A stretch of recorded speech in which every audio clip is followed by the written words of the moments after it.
qu'en 2021, les services de police et de gendarmerie ont enregistré 684 plaintes de harcèlement scolaire ayant mené à des tentatives de suicide ou même à des suicides. Le chiffre est alarmant. En effet, depuis le 1er janvier 2021, 18 mineurs victimes de harcèlement scolaire se sont suicidés en France.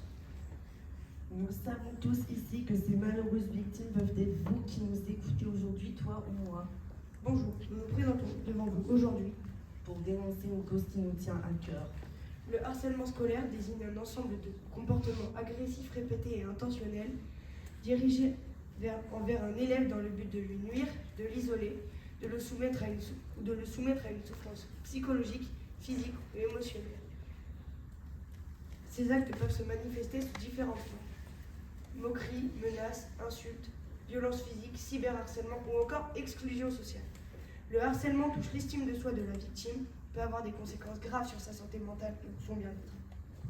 Le harcèlement est contraire à la Déclaration des droits de l'homme. En effet, d'après l'article 7 de la Déclaration des droits de l'homme, chacun a droit à une égale protection de la loi. Et L'article 26 sur le droit à l'éducation. Tout individu a droit d'aller à l'école, de poursuivre ses études le plus loin possible. Pourtant, partout dans le monde, ces droits ne sont pas respectés. Nous allons maintenant vous donner quelques chiffres. plus d'un enfant sur 10 est victime de harcèlement scolaire, soit 4% en primaire, 6% au collège, 3% au lycée et entre 1 et 2% à l'université. Ce qui voudrait dire que sur 678 000 enfants, 67 800 enfants sont victimes de harcèlement en France.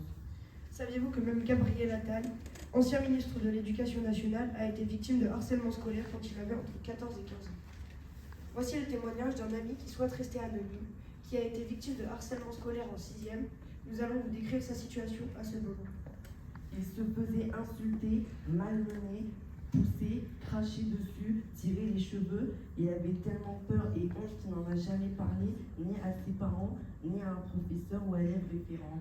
Ce n'est que récemment qu'il nous a confié sa situation.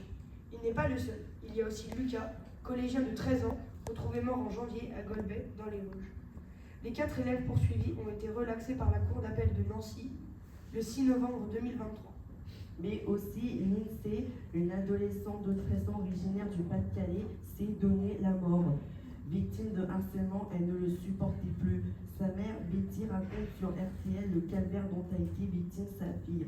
Un harcèlement qui a débuté dès la rentrée en septembre à travers des insultes à répétition. Suite à tout ce que nous venons d'évoquer, nous allons vous proposer des solutions. Le numéro 3018, qui est un numéro d'écoute et de prise en charge contre le harcèlement à l'école.